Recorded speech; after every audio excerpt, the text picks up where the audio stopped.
Hello everyone, this is Carlos, and today we'll be going over a problem that a lot of students will most likely run into when working with drones. I actually run into that problem a lot myself, and that is, well, figuring out where the drone is.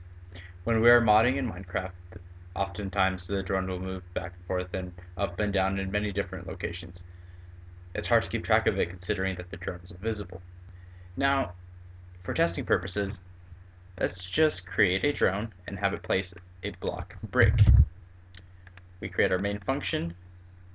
We also need a variable. Almost forgot about that. We are going to name that variable D, and we're going to create a new drone. Let's have that drone place a block brick.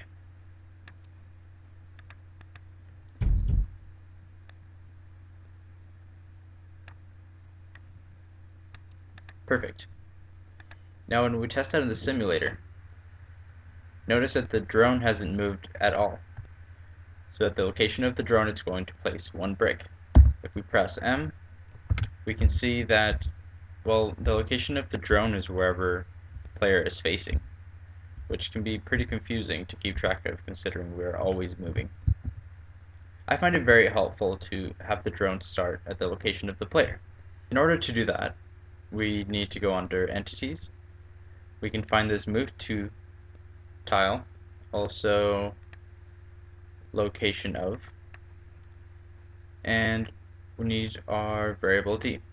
We're going to move drone D to the location of me. Now let's see how that takes an effect onto our mod. Every time we load our mod, press M, no matter where we move, the drone is going to place a block at the location of the player. Another common problem with working with drones is to overcompensate for the last movement of the drone. In this mod here, function tower1 will create a tower of 10 blocks. When we test it in the simulator, we can see that in fact it does create a tower 10 blocks high. But where is the drone exactly? Well, the drone started at the very first block here, moved up once, then placed another block, and it kept doing that 10 times. The drone is actually at the very top, that empty space that I'm circling over right now. Let's say we wanted to create two towers next to each other. We can create our second function, tower 2, and since we know the location of the drone is at the very top, we can move right once, and now this will move down instead of up.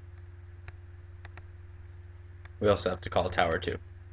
When we run this mod, we can see that our first function created a tower 10 blocks high, moved over once, then placed the brick and moved 10 times down. This isn't very even. We have to overcompensate for this empty space that it moved. So when it moves right, we can also have it move downwards once. Now when we test this in the simulator, it creates two even towers.